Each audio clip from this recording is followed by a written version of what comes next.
The Mannin Line with Andy Wint.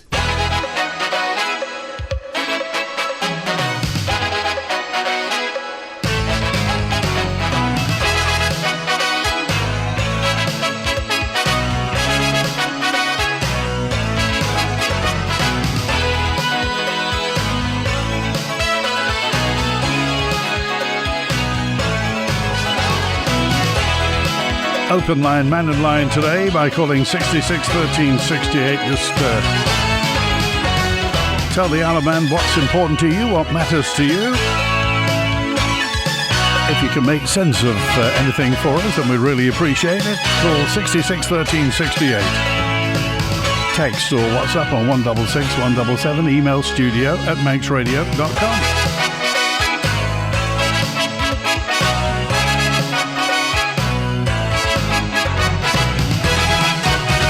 That story's rumbling on earlier on this week. Of course, the Justice and Home Affairs Minister, Jane Paul Wilson, was on with her Chief Officer, Dan Davis.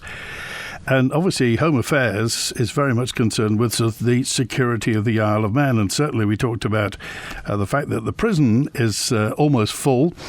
Coincidentally, the biggest selling newspaper on the Isle of Man, the Daily Mail, did a big feature on the Isle of Man, just saying that we're overrun, apparently, with Liverpool drugs gangs. Well, as Dan Davis said, never let the facts get in the way of a good story. But the use of ketamine on the Isle of Man is increasingly being flagged as a big concern. A Deemster issued a warning during the sentencing of a man caught in Douglas with thousands of pounds worth of the drug. And certainly the use of drugs on the Isle of Man, and that's tied through to criminal activity and subsequently to the gangs in Liverpool, is something that really should concern everybody. Yes, the use of illegal drugs on the Isle of Man. And remember, most drugs are illegal on the Isle of Man, apart from the pharmaceutical ones. Well, who knows where that's going to lead. And certainly there was much talk at the time when the Home Affairs were in, talking about the security on the boat. Anyway, that or anything else, you're on by calling 66 13 68. Former MHK Chris Robertshaw's with us now. Hi, Chris. Andy, hi. Thanks for taking my call so early on. What I really wanted to do was follow up on your programme with Jane Paul Wilson. Was it earlier this week? I can't remember. It was, yes. It seems like ages ago, doesn't it? It does. And specifically about the current tension between her department, the AG's department, and the Employment and Equalities Tribunal. Now, what I'll try to do, because I know it's a sort of a quick shoot programme here, I'll try and encapsulate what was really going on between myself and Jane Paul Wilson earlier in the week when I couldn't get an answer out of her. Let me just very, very quickly touch on the principles. It's all about the good future of the Employment and Equality Tribunal. Going back very quickly, it's self-evident to almost everybody on the Isle of Man that the Equalities and Employment Tribunal took significant exception to the behaviour of the AG's department during the Rosalind Ranson affair. Now, any reasonable person seeing that would say, okay, what is government going to do about reforming the AG's department? And that's what I expected to happen. The reverse is happening. What's happening is the AG's department, and it seems now in conjunction with the Minister of Justice, are doing what they can to emasculate the Employment and Equalities Tribunal. And I don't say this lightly, and this is something that everybody should be concerned about, because everybody, almost everybody, is an employee. And what the government is trying to do through the AG's department and through Jane Paul Wilson is reduce the effectiveness of what currently is a good and employment tribunal. How are they trying to do it?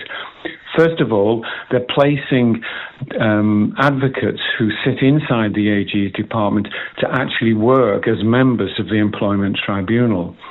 The second and really serious thing, which I tried to get Jane Paul Wilson to talk about earlier in the week on your programme, was this whole issue about supporting the Richard Wright KC report.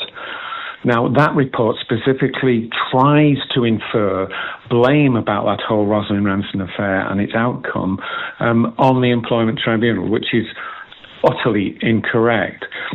But what the AG's department is subtly trying to do here in emasculating the Employment Tribunal, not only putting their own people inside the Employment Tribunal, but they want Jane Poole Wilson and her department, and therefore Council of Ministers and Tynwald, to get a hold of the idea that we should have a Deemster in charge of the tribunal.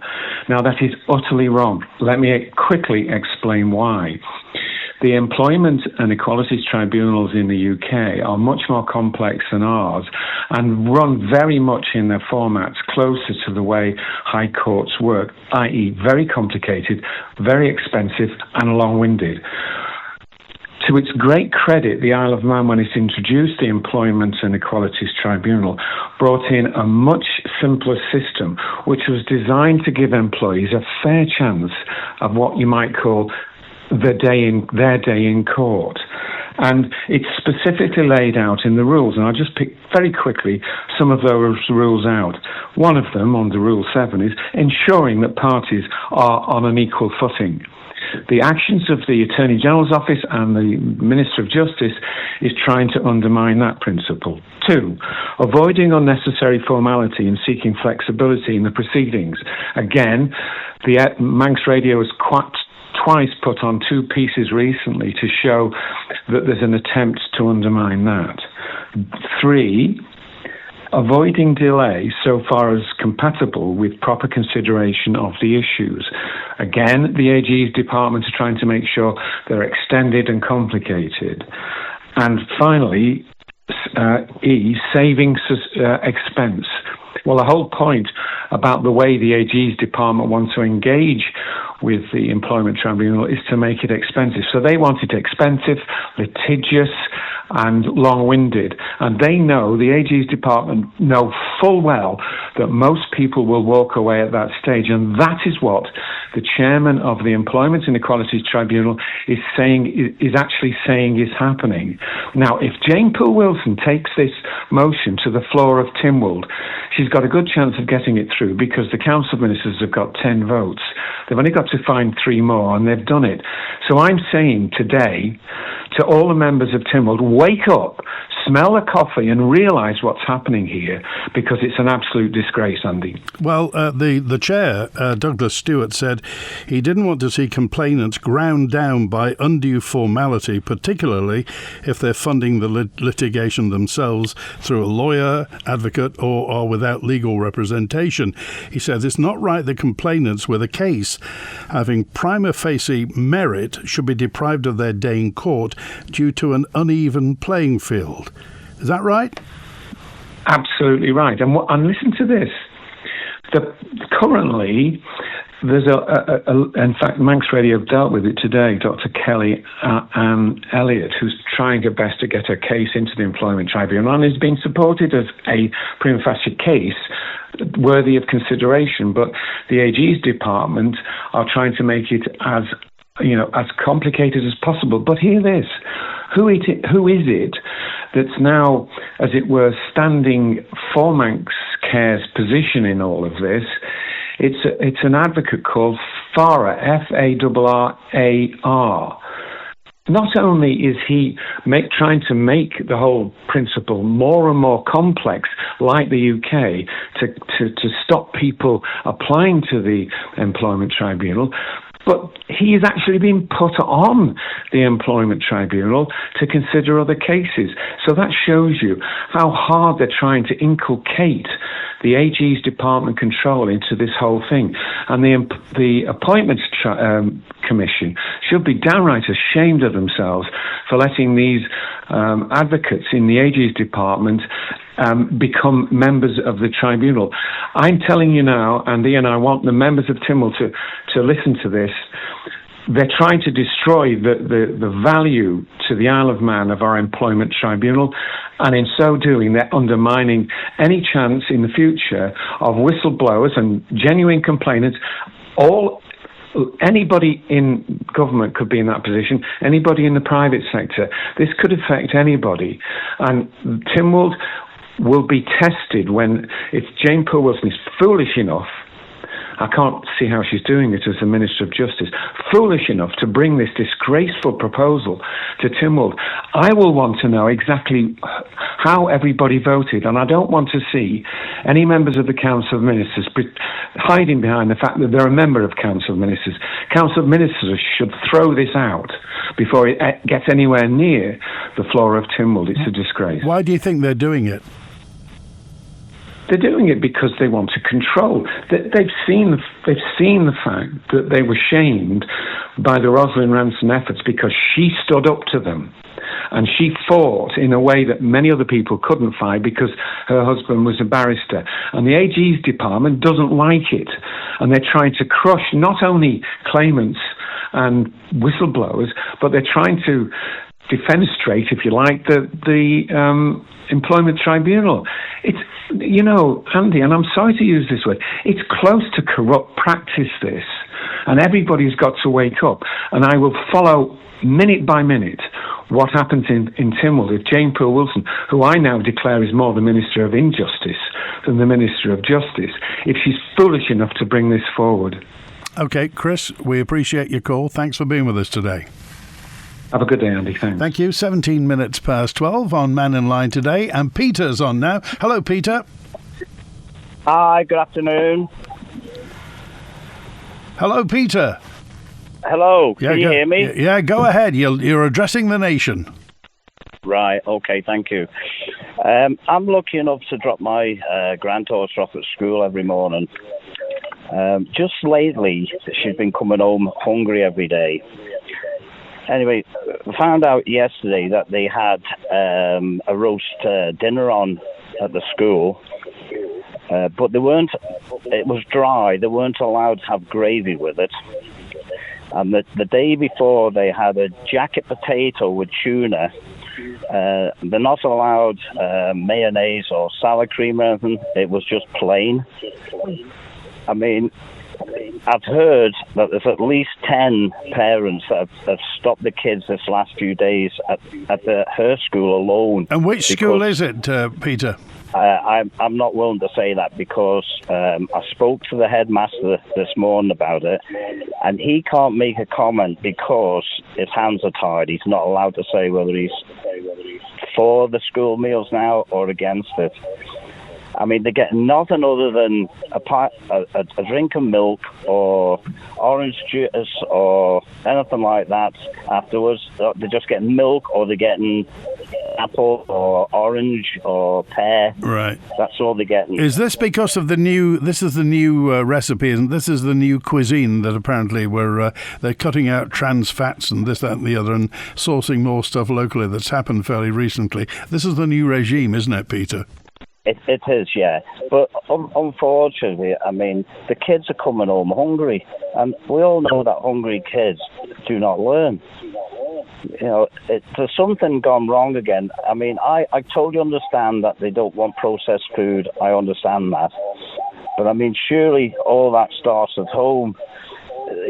People want to stop taking the kids to McDonald's every day. That might help for a start off. Okay. But to force our kids to go to school and have a roast dinner without even gravy is ridiculous. And the only vegetable that was on was cauliflower.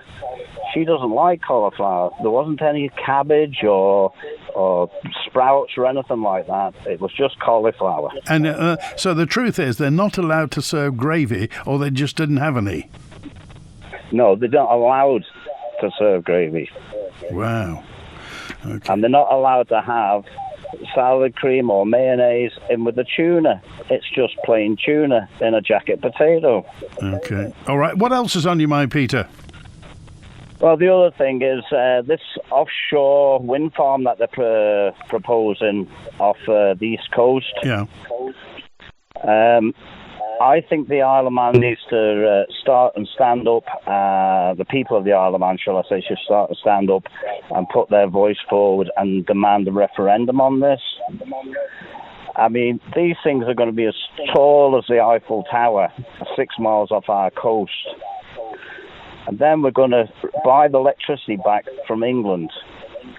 I mean, how ridiculous can our government get?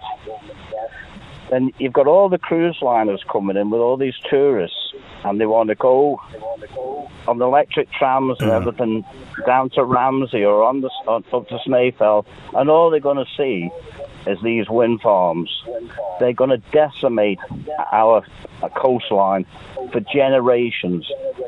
And the people in government, which are driving their own agenda, basically, need to hang their heads in shame. I mean, we've got one in Garth, which she needs to look for another job, because she won't get elected again. So, well, we have a net zero policy. That's the thing, that this came in years and years ago, Peter, is that the government is on the rails. They're dead set on this net zero policy. It's in there. So if we don't have one offshore, where should we have one? Onshore, the one in the south? Well, no. In the end, it's not whether you're for or against net zero. This isn't the point. The point is they're going to decimate our coastline, and it's going to be for generations to come, if not forever. Now, what our pollution on the Isle of Man is an absolute. You probably can't even measure it. It's ridiculous. But that's beside the point. There must be some other solution to this green agenda that they've got, rather than decimating our coastline for generations of our kids and their kids and kids after that. They should hold their heads in shame. They should never stand up and say that they are Manx people. So do you think there should be a referendum alongside the general election next year? There's got to be a referendum, because I was going to say something, but I won't. These people that are making these decisions need to stand up and listen to the public of the Isle of Man, because it's a bigger issue than they think it is. Now, whether you're for the Greens or you're against the Greens, it's a different thing, but it's decimating our coastline forever. And these things are going to be huge. Never mind about all the concrete and the steel that they're going to have to put in, the fishing, all the rest of it. They need to be counted for this, and they will be, because the Manx public will not forget and they will not forgive. Okay, all right, Peter, we appreciate it. Thanks for those 2 points today. Thank you. Good to hear from you. Have a good weekend. 24 minutes past 12, and John's with us now. Hello, John. Hello there, that man. Hi, John. That is really, listening to the last two callers, how interesting. I mean, just to state initially, I believe that this government is the worst government we've ever had in the Isle of Man. They're failing on every front. I mean, mainly at the moment, the pursing. I mean, as you know, I've been advocating on various issues with the government for many, many years. Effectively, I'm nearly 80 now. I'm 79 at the end of September, and I've had problems with diabetes and eye problems for years, and I've just been told I can't drive anymore, and discover that currently there are 1,800 people waiting for cataract surgery in the Isle of Man. Yeah, that queue's gone right back up again, hasn't it? Well, because they've done what they did last year when they stopped all, the cancer treatment and everything, or tried to in the UK. They're basically doing the same thing again. They're basically they've not continued to use the group from Scotland, and they've got one surgeon. They don't have any surgeons employed directly on the island anymore, and effectively they bring a surgeon over once a month, and also the ophthalmic people have been pushed into the general surgical ward, which means they have very limited access to all the surgical requirements. So they can only do 40, 50 operations a month. And it's, the cataract surgery is the simplest and least expensive op that there is. It takes about 15 minutes, and it's most likely not costing the health service over here more than a couple of £1,500, £2,000 an eye, or less. And the result is there's 8, including myself. I mean, I've just been told I can no longer drive because my eyes have deteriorated very rapidly, or the cataracts have, and effectively, it's quite likely that in another couple of months I'll be at least blind in at least one eye. I mean, as you know, we're family carers as well, so I can't expect my partner to support me being blind because she's got more than enough work supporting our family member, the family member that we have who's disabled, and my daughter who has significant problems as well. So what's going to happen? Am I going to have to, I don't know. What do you want to happen, John? Well, basically, I think we need a new government. I mean, linking to what the previous person was talking about, the green scheme and everything else, and carbon neutral. I mean, I've, as you possibly remember, been with the company. I'm technical director. I've been developing carbon neutral housing in the island for close on 20 years, and effectively.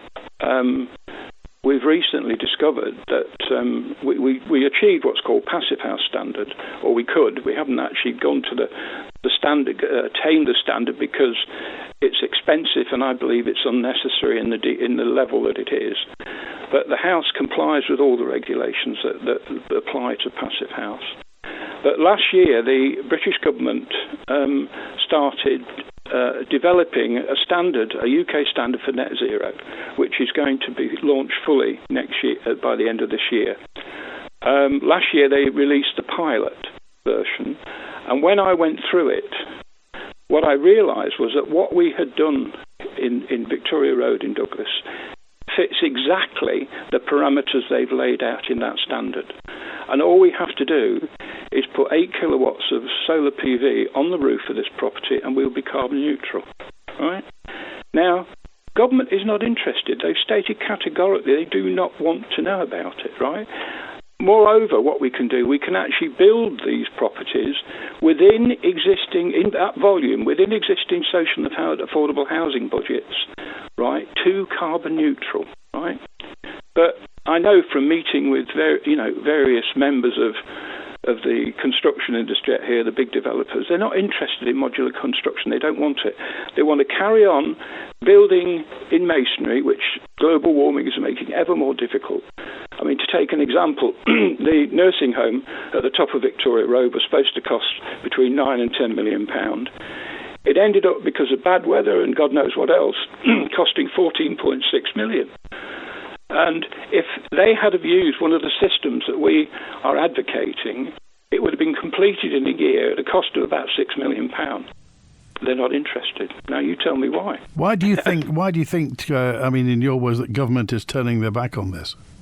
Well, very simply, from my discussions with some of the developers out here, they do not want to have to engage with modular construction. They effectively want to continue building in masonry, because effectively the contracts they have wet weather clauses.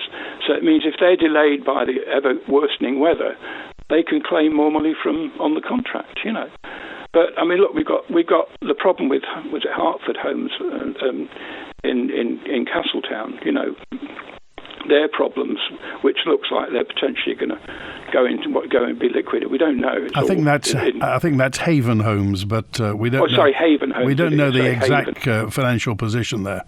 Yeah, no. Well, like I say, but it's clear there's big problems there, and I mean, a lot of the problems that certainly I know that the construction people are having at the moment is because of the weather. You cannot effectively build in masonry in, extreme wind and rain. I mean, it's just impossible.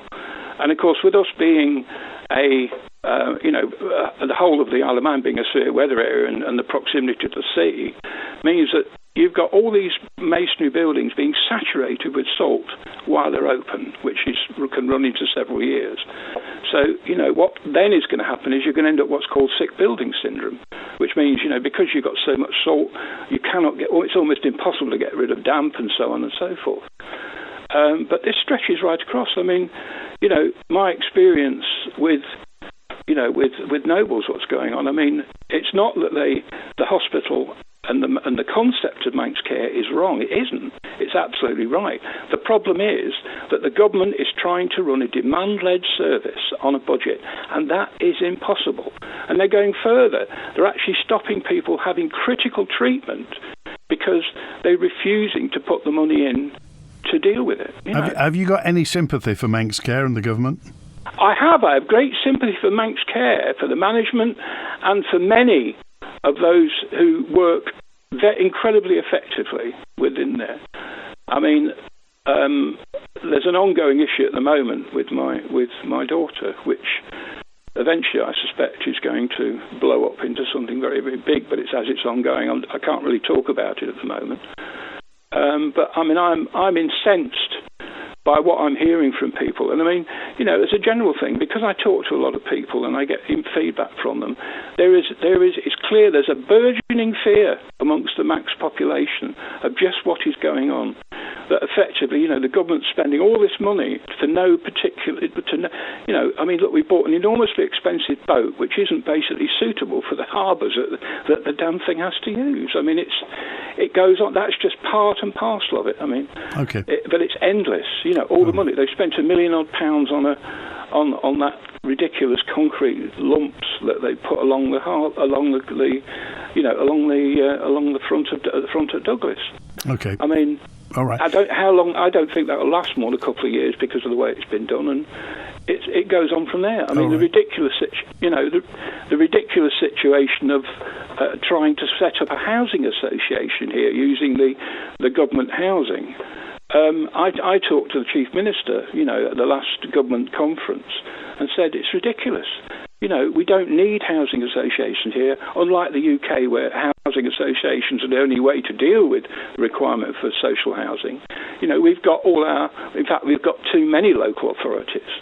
But the point is that I said to them, all they were going to end up with is potentially an expensive and badly run equivalent to a local authority. I could see no advantage to it. And obviously that's now proven true because they've abandoned it. Another £80,000 wasted on all sorts of so-called specialists from off island. I mean, I actually ran an experimental housing and construction company back in the 1970s, which was looking at a whole range of issues, including how to provide affordable housing. And I actually gave evidence to the committee that was set up to look at young people's need for affordable housing in the Isle of Man. I showed them how it could be done. Ignored. Where do we go from here? The health service is failing, everything else is failing. I mean, we don't need wind turbines. I mean, we work very closely with the Swedish physicist architect Hans Ek, who, with the company he works with in Sweden, Etcetera, last year won the UIA 2030 Award for Sustainability, which is the highest architectural award in the world. They constructed 2 5-story apartment blocks in Sweden, which, using modular construction, were wind and watertight in 4 weeks, and they were completed in under a year at a cost of £5 million. And hang on a minute, 5-story modular construction? Yeah. You can go up to 12. They're currently building they're just completing a 12-story version in modular, which was going up at 2 stories a week, right? I mean, okay. All right. It's, we are so far behind the time in the Isle of Man, and the government is doing I mean, look, we've been waiting for over a year for the new green scheme to come in. I've made lots of presentations to them about what they should do. I mean, effectively, at the moment, we're working with a client on a 1950s bungalow in Onken, which we are with him retrofitting to what could be very close, if not achieving, carbon neutral, right? At a very reasonable cost when you look at the overall work that's been done. And, using, I mean, so many new technology that is tried and tested, and yet nobody touches it. Nobody wants to know it. Okay. All right. We've got to leave it there, John. But thanks for stay in touch, would you? Because some very interesting stuff. I'll keep you updated on what's going. Oh, the one other thing is we are actually making a presentation. You know, the college are running a biosphere event at the Villa Marina on the 16th and 17th. We will be presenting. Myself and my architect Steve Crowder will be presenting what we have done and what we are doing in one of the rooms from 11:30 on the 17th. So, you know, the more people, I mean, the rooms we got only fits 50 people, but, you know, I would push a lot of people to attend what the college are doing, because if we're not careful, we're going to lose our biosphere status, and what the college is doing is going to reinforce the potential for us to retain that. Okay, all right. We appreciate it. John, good to hear from you, as always. A note in from Steve in Onken, who says, Andy, the new food regimes being applied across the board at all schools, even departments of junior schools that have children with additional serious ability needs who are fussy eaters by the nature of their conditions. My friend's daughter is coming home distressed, full of anger, lashing out due to her condition.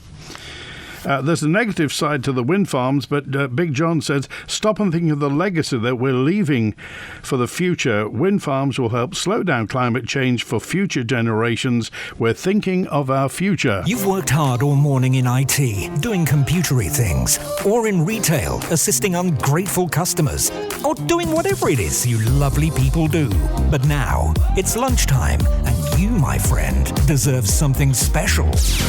From Smash and Fry.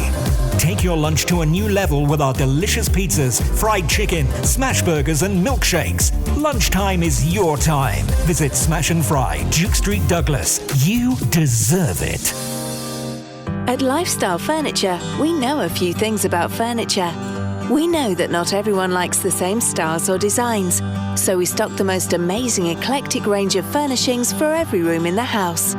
We also know that our customers like interest-free credit, free delivery and free fitting. So why not pop into our 2-story showroom open 7 days a week? Lifestyle Furniture, it's everything your home's been waiting for. See our website for details. Credit subject to status. The Festival of Motoring 2025 is going topless, with this year's theme being convertibles. The Festival of Motoring's charity wing, Sporting Bears, will be fundraising for local charity Lookie's Aid. In exchange for a small donation, you can take a ride from Douglas Promenade in one of a selection of convertibles, with every penny going directly to Lookie's Aid. So make it a date, Saturday 20th, to see the convertible classic car display on Douglas Prom Walkway. For full schedule and more information, visit iomfm.com. Are you a small charity here on the Isle of Man? Are you looking for volunteers, hoping to raise awareness and chasing those crucial pounds and pennies to support your work? Well, Manx Radio can help. You could be our next 1 to 3 Charity of the Week. With daily on-air coverage, podcast and social media promotion, we can help support you and those you help. Just email the numbers 123@manxradio.com and listen out for the feature each weekday between 1 and 3 p.m. The Charity of the Week, brought to you by Kell Properties. The Mannin Line with Andy Wint. 21 minutes before what? Robert's on now. Hello, Robert. Hi, how you doing? I wish it was happier times, but I'm a bit perturbed, to be honest. Well, perturbed's the wrong expression, but I'm a bit moody, to be honest with you, with the fact that we're not getting paid on the non-working classes. You know, the cost of things is just horrendous. You know, we literally, you know, you go into a shop and I think I got cornflakes and milk and, you know, it cost £5 for that. I mean, it's not too expensive, but, you know, when you go into a shop and you get a BAP and stuff like that, it can be 7, 8, 9 quid, you know, and maybe I'm just moaning in the wrong direction, but, you know. Prices have a habit of going up, don't they, Robert? Yeah, but how does that help us?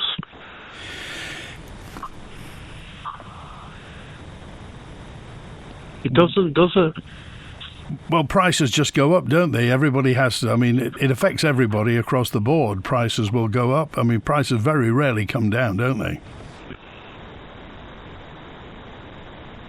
Yeah, I just think that, you know, we're not getting paid enough. and I was wondering when there's going to be another evaluation of the, income support, incapacity and non-working people, because, you just can't afford to look. I'm literally on Athol Street. It's a James's Walk, and I look like a bit like a robin, in a red top and stuff. And I see, the inequality. I don't want to be Gary Economics too much, but, it's there, to be honest. I see, people walking around with iPhones and, great things, to be honest with you. All that's going to fizzle out.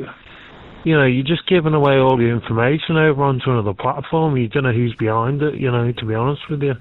I can see that, it's just a draining of information from, smaller people to larger people to even larger people. It's a bit late now. That's been going on for years. But I mean, it's going to go pop, is what I'm saying, because there's going to be a point at which the lower classes, or not the lower class, but the non-working classes, won't be able to keep on giving it over. I'm not saying we need to rise up or anything like that, but there's just going to come a point where there's going to be nothing left, because they're just draining resources, like June or something like that, with the big machines over the desert and stuff like that. It's just, I mean, where's the soul? We've lost soul. There's no. I mean, before I said I want to keep the spirit going, but when you go down, I had a change today. I mean, I don't really offer one, but I went and made a switch on my phone over the Manx Telecom shop, and I walked up to Java Lounge, and I don't want to spend my personal blog, but maybe I shouldn't share, but I went into the Java Lounge and got a coffee, and the coffee was too hot, and it was a plastic cup and all that type of thing. And I just think that there's nothing in it. There's nothing there. Robert, it's a nihilism to it, to be chin honest. Up, Robert. It's Friday. It's the weekend. Well, I mean, I just think we need to get paid more. Okay, all right. Thanks for that, Robert. Could you ask today on Mannin Line, does anybody know when the road from St Judes to Andreas will reopen? It's been 6 weeks now, says this correspondent, and no signs or statements of when it's going to reopen. That's the St Judes to Andreas road. Traffic is destroying the verges in the lanes to get to Andreas now. So can we find out when that's going to happen? Beach Buddies isn't going to happen this Sunday. Having missed last weekend because of the weather, Beach Buddies really wanted to get back into action again on Sunday, but the weather forecast is shocking for Sunday. So they're calling off Sunday's volunteer beach team session. Back again next week, they hope. If you're a beach buddy, you'll know all about that. So we'll keep our fingers crossed. Also, that the World Tin Bath Championship gets ahead tomorrow the 13th in Castletown, Middle Harbour. Hundreds of competitors are expected. It gets underway at 2:30 tomorrow afternoon. It's the World Tin Bath Championship in Castletown. People will just have to get used to wind turbines, says this correspondent. They'll never build another traditional power station after the ME Loans debacle 20 years ago. And there's plenty of wind in the Irish Sea when it's not windy, says Andy. Well, we'll see for the future. You never know. And certainly everybody talks about the fact that the election next year is going to centre around net zero and whether or not, and bearing in mind last time, just about every candidate was talking about green issues. It was the first thing on the list. It was ahead of housing. Green issues were there. What do you think is going to happen? I must sound like a broken record. Not me. Text to 490.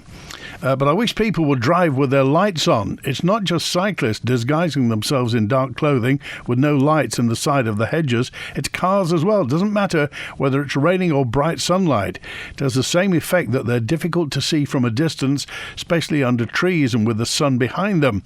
It's going to be hard to live with if there were an accident due to inconsiderate people not having the common sense to make themselves visible on the road. Put your lights on, says that correspondent. Here's Barry with us now. Hi, Barry. Hi, Andy. Good afternoon to you. It's a good show today, a really good show, and there's been some good calls, so I just felt compelled to ring in. And I'm not going to keep you much of your time. I've got two subjects, and they're going to be both fairly brief. Okay. The first one is to do with taxis. So I spoke to you about 2 months ago, and it was to do with taxi ranks, lack of spaces. I gave you the numbers: 98 taxis ply for hire in Douglas, 6 spaces on Victoria Street, and kind of come up with a few ideas at that time. Yeah. One of the other callers phoned in, texted in and said Barry should speak to the minister. So I went to the roadshow in Peel. I spoke to the minister. The minister I found was very nice. She was very charming. She seemed to listen. She seemed to really kind of want to help. But sadly, 2 or 3 months later, absolutely nothing has happened. Now, since then, we've gone through, to be honest, it's been a quiet summer. But, you know, we've had the university students back. We've had some holidaymakers over. We've had some cruise ships. We've had, I've had a few sort of busy times, you know. Yeah. So in actual fact, we've managed away. But last night was absolutely dire in town. It was a Thursday night. Queues and queues of taxis all over the place. Just a miserable existence being in this job now after 20 years. You know, I've given this job my dedication, my time, my skills. It's dire. You know, we are, in the words of a very, very good friend of mine, we are a forgotten trade. And I just, disappointed with the minister. If the minister's listening, or, Minister Cannon is listening, or anyone is listening, I've just had enough. It's just dire. Nobody, as long as the taxi traders pays its licensing fees, pays its registration, pays everything that we have to pay, they don't care about us. 6 spaces. I've been out today for 1.5 hours, and I've done one job, and there's just taxis going round and round and round and round trying to find somewhere to park. And then they're talking about green this and green that. Well, how can it be green if we're just driving around trying to find just to sit and turn the engine off? That's the first one. Second one is equality. Now, this is a personal one for me, right? And I'm going to try to... I've been through a tough time. In the last 15 months, I got separated, I got divorced. I've got 2 young children, and I've had a major to-do with the Social Security Department. I believe that I was a victim of inequality. I believe that the Social Security people were not interested in my case, in my situation, and I believe that my protected characteristic as a man was not taken seriously. I complained to the Equality Tribunal. After much ado, I was invited into the Equality Tribunal. And I have to say, in support of Mr. Robert Shaw, sorry, I beg your pardon, Andy, Robert Shaw, I was bullied by the AG department in a big way, in a very serious way. My divorce, between a little bit before up to the time when my financial settlement was concluded about 3 weeks ago, cost me all of my savings. Every single penny that I had for my retirement is now gone. And I'm going to put the number on it because I don't care. I'll tell it as it is. £192,000 my divorce cost me. And I needed a little bit of help from the Social Security Department regarding child support for one of my 2 children. And I took that all the way to the Equality Tribunal, and I was brought in for what was called a pre-hearing. And I believe, coming out of there, that the AG office run the show there. I was treated in a very, very bad way, and my case was actually put on what was called a stay. I'd never heard of a stay before. I couldn't afford representation because, obviously divorce, as I told you, it's just cleaned me out. So, the very idea that I could have any representation was farcical in itself. And it's actually very difficult to get any help from governments if you can't actually claim child support, which was one of the reasons as to why I spoke to you about 3 months ago when the government decided they were going to try and take away employed persons allowance for self-employed people, because essentially if you're not claiming child benefit, you can't claim that either. So I believe I've been the victim of inequality, and I believe that the AG office completely rules the show there. They were sat in the room before I got even into the room.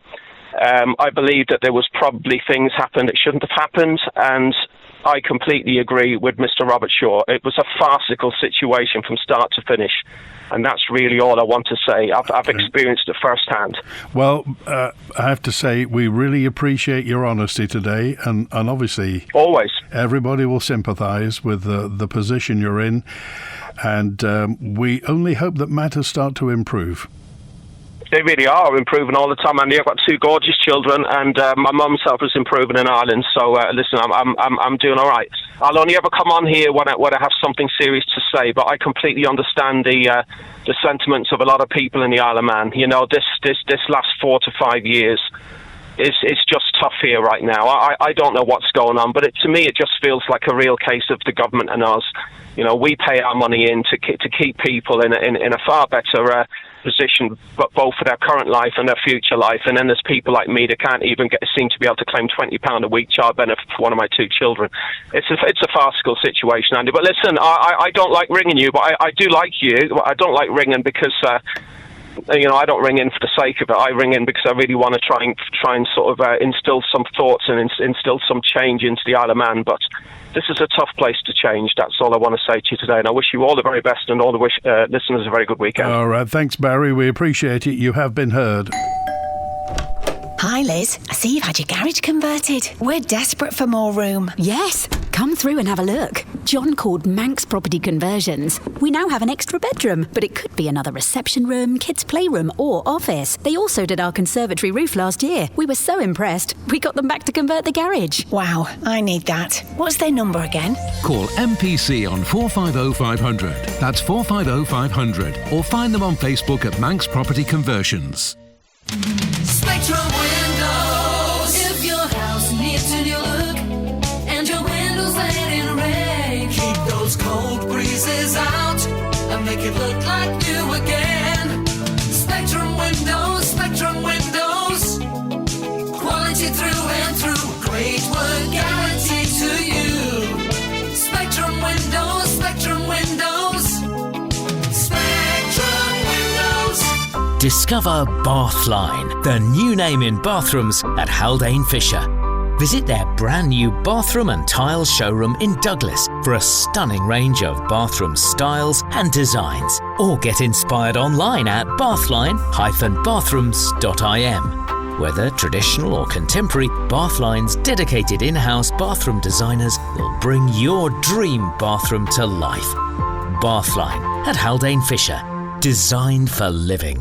Still looking for a way out of their current poor form? Can FC Isle of Man get something to cheer about back in front of a home crowd this Saturday? The Ravens play host to Charnock Richard in the NWCFL Premier Division this weekend, looking to bring an end to a run of 5 straight defeats. Join me, Rob Pritchard and Tony Mepham for FC Isle of Man versus Charnock Richard, kicking off at 6 p.m. this Saturday. Manx Radio will be bringing you full live match commentary on our DAB and AM 1368 channels. The Mannin Line with Andy Wint. 7 minutes to 1. Here's Arbury, Castletown and Maloo MHK. Jason Morehouse. Faster Mike. Good afternoon, Jason. Good afternoon. Now, you've had something special to eat, I hear. Yeah, I was listening to the start of the show and the concern over school lunches, and I was in Ballasella. I thought I'll just pop into the primary school and find out what's going on. And it was a 10 out of 10. It was a fantastic lunch. What was for lunch then in Ballasella today? It was cheese pie and baked beans and fruit, a glass of Isle of Man milk, and it was just done to a really high quality.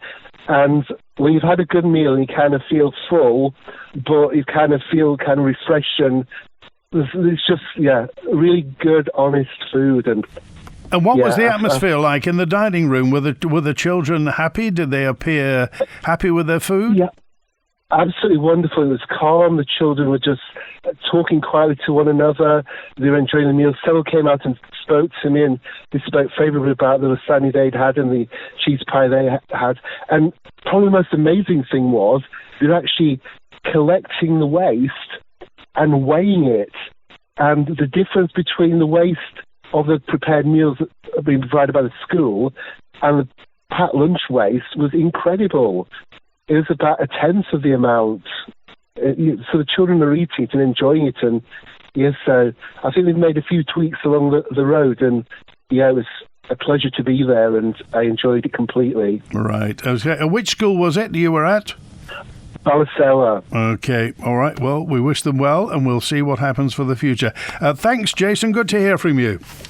No worries at all. Have a great weekend. You too as well. Thanks for calling today. I got a message in from Jane who said, Andy, I had the misfortune to travel from Heysham to the Isle of Man on the boat. I've got no problems with the boat. I think the Manxman's a lovely vessel, but crikey, that Heysham site, dear me, is the steam packet in charge of that?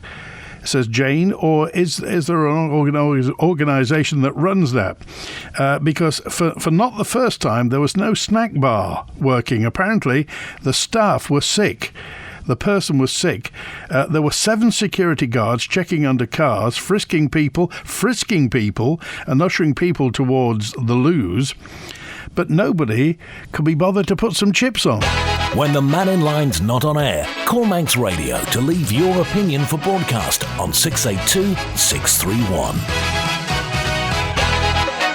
And after all these years, nobody's cleaned up the pigeon droppings around Heysham Port. If you walk out of the waiting area towards the car queues, there are pigeon droppings everywhere there. A desolate railway station, a solitary bus shelter, a weed-infested vehicle yard. Oh dear me. Filthy and worn children's seats inside, and in the kids' zone, Postman Pat's been there for 15 years. He's been there so long, it's 30p for Postman Pat. Will somebody please modernise Heysham Port for the Isle of Man steam packet? We've got a Rolls-Royce boat and a Ford Prefect for a port. That's it. Thanks to Chris on the phones today. WIN